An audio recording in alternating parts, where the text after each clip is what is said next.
everybody, it's Kyle. I am coming to you from my car, and I have just walked out of the theater to see Dune. Part 1, by the way. That's something they haven't really advertised at all yet. I figured it was going to be that way, but yeah, that's the first part of the story. It's not the whole entire novel Dune. Just so you know. I assume there'll just be a part 2, and then they'll move on to, the other books. But we'll see. So this is a special report about Dune. And I have to say, I am pleasantly surprised. And I'm not totally surprised. I mean, just due to the imagery and stuff that I had seen in the commercials, the trailers, and even some of the artwork and stuff that I've seen online, I had a pretty good idea that it was going to be extremely faithful and blow my socks off. So it did. But it's even better than that. A lot of people are bitching about, pardon me, a lot of people are bitching about Timothée Chalamet playing Paul Atreides, Muad'Dib. But, in the first book, Dune, he's only 14, I believe, if I remember correctly. So, if you got a problem with that, then I don't think you really understand what the fuck you're talking about, man. Because he's actually spot on. You know who didn't feel that? Was it Kyle MacLachlan? He didn't. I mean, don't get me wrong. I like David Lynch's Dune. I like it a lot. I mean, so much so that even when I saw Stilgar tonight, which is Javier Bardem in this film, I thought, they call that one Muad'Dib, because it reminded me of the original film, man. I loved it. I love this story, and it's but I'm going to tell you guys, it's a slow burn. It's not a super quick, action-packed, razzle-dazzle movie at all. There is plenty of razzle-dazzle. There is plenty of action, but things don't really take place without them making sense, And I love Star Wars, and I like Star Trek. I'm not a huge Star Trek guy, but I like Star Trek a lot. But I love Star Wars, But Star Wars is eye candy, and they tried to get real deep with it, I think, in the latest trilogy, the sequel trilogy, with Rey and Finn and Poe, and it didn't work. I mean, they kind of screwed themselves into a corner where they really didn't know how they were going to end with the third film, Rise of Skywalker. The way they chose, I'm fine with, and I actually liked it, But the third film really is not a very good movie. I mean, it's pretty nonsensical. And that's okay. I'm fine with it, because there's a lot of cool shit that happened in that last Star Wars film. But I really look forward to the future with Star Wars. I think if they start making some High Republic stuff, dude, I am going to be on board. I know we get a little bit more Mandalorian. Obviously, we get Book of Boba Fett around the holidays this year. And I think we'll have Obi-Wan, and then we got the one, I can't remember his name, the dude from Rogue One, Cassian Andor. We got his series coming. And those are all going to be great. I'm looking forward to them. But I'm really looking forward to it if they start going into this. If they start going into the High Republic stuff, man, it's something. It's something, guys. I think it will add a little depth to Star Wars. But let me get back to Dune. Visually, I have to say, this is probably one of the most stunning films I've ever seen in my life. To me, it's right up there with Lawrence of Arabia, Apocalypse Now, Anything basically by Stanley Kubrick, 2001, I guess. It is visually magnetic. Your eyes are instantly drawn to and taking in everything that you're seeing. It's beautiful. It's absolutely beautiful. And the funny thing is, I saw Blade Runner 2049, and that's Dennis, the same director, and he did a hell of a job with that film. As far as the film goes, I don't know. It was all right. I could have done with or without it, to be honest with you. But he did a good job.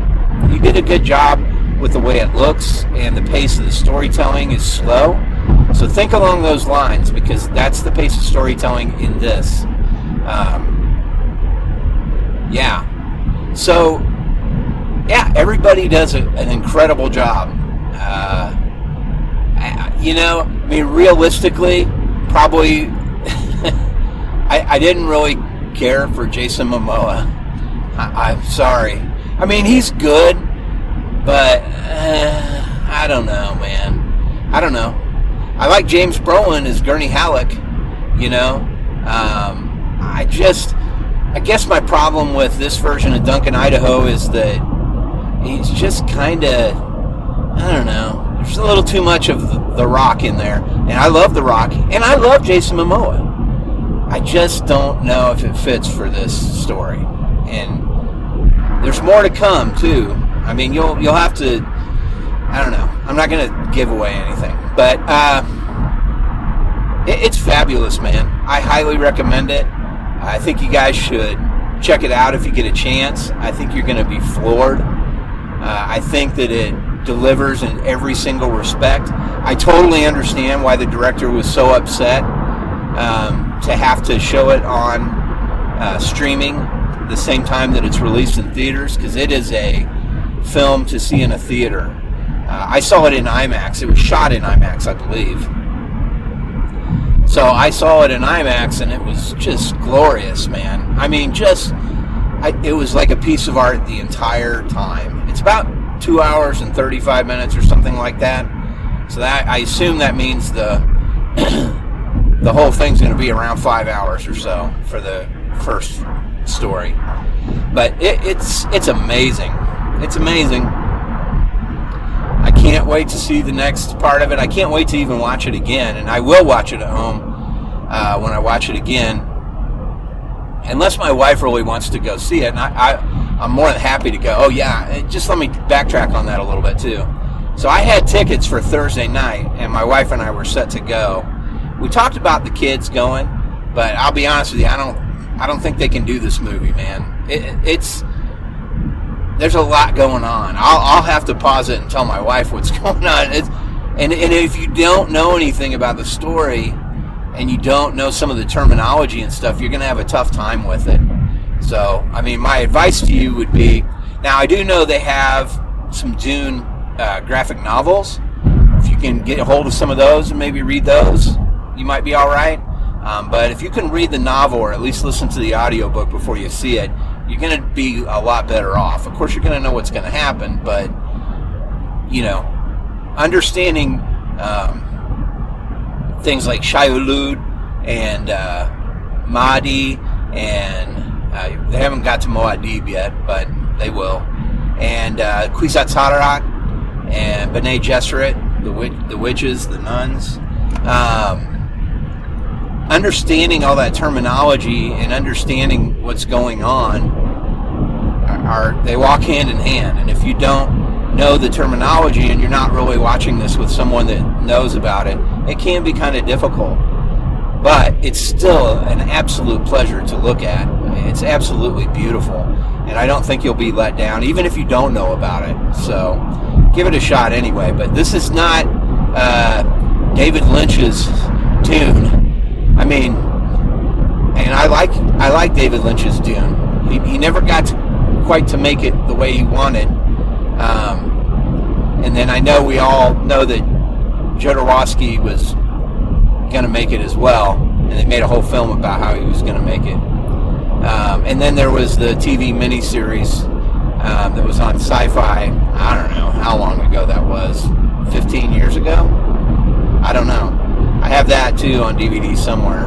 And it was way more faithful than David Lynch's Dune. The thing that I think David Lynch got right, though, was the horror of it and the realness of it. Even though it's so fantastic and super sci-fi, supernatural kind of stuff that we normally can't really see or handle, he still based it or put it, I don't know how to say what I'm saying. He was able to translate some of the rawness and the horror and gruesomeness of the world that Frank Herbert set up. Now, this film does that as well, maybe even more so. But David Lynch was definitely able to capture that. And that's not a total surprise, because David Lynch is pretty good at capturing things that are gruesome and horrifying. I know that some of the things that I've seen in David Lynch films have stuck with me, and they probably always will. So I think he did a good job in that respect. I think he did a good job with the Bene Gesserit. I think he did a good job with the Harkonnens. Sting might have been kind of pushing it, but Sting did a great job. Anyway, this is really good, and it is beyond a doubt, it is absolutely ginormous. It is a huge spectacle, and I really, really, really, really hope they go ahead and finish this first story, and move on to some of the other ones, because I love the first the most. I've only read the first 3, okay? I think there's 5 of the original books by Frank Herbert. And then his son, Brian Herbert, who is a producer on this film, by the way, he has written tons more books that go along into the Dune universe. So, yeah. Anyway, there's a lot of material there. It truly is. It's actually way more material than Star Wars or Star Trek, to be honest with you. You can really go crazy. I think Star Trek's made that leap into other stories that have nothing to do with some of our favorite characters.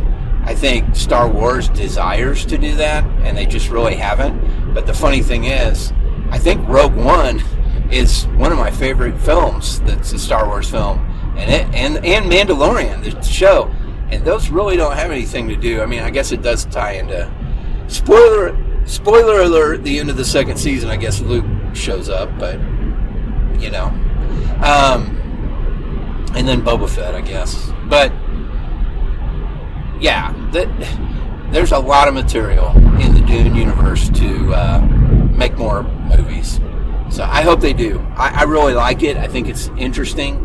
And it's, you know, if this guy's got a hand in it, they're all going to be great. And I'm sure he'll obviously do the second part of this if he hasn't already done a lot of it, or maybe they just released the first part. I don't know.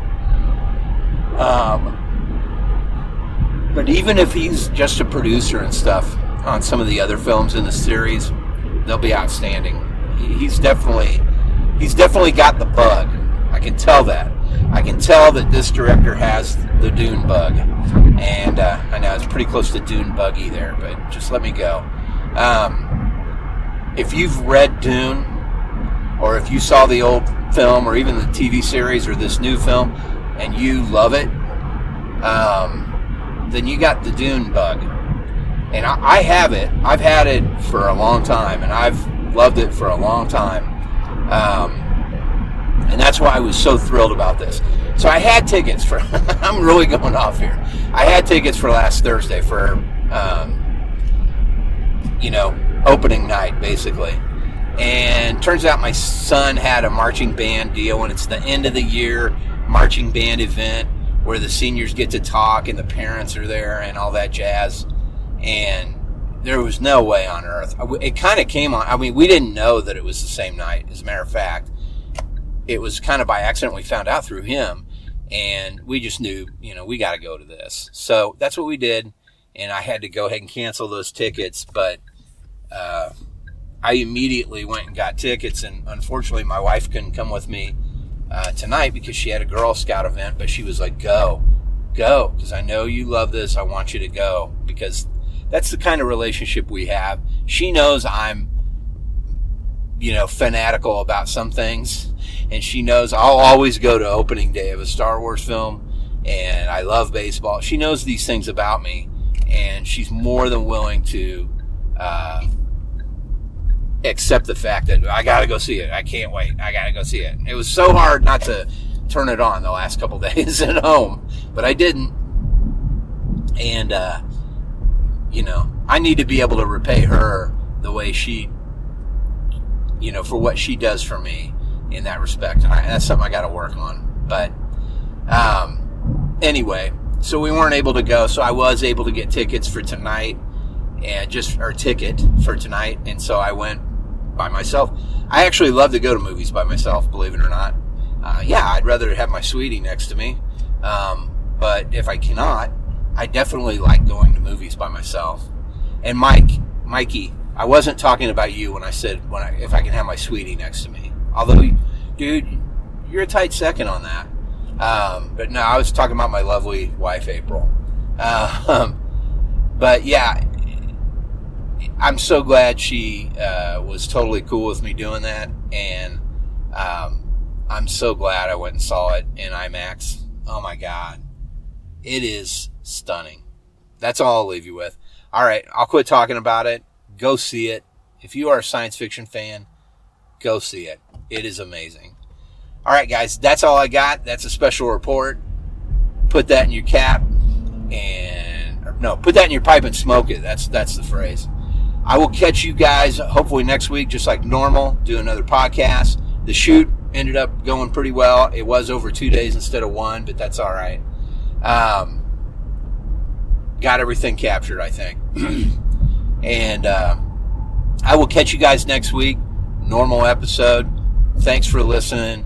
And, hey, if you do go to the movies, I do want to say this too. Before you go there, get off my lawn.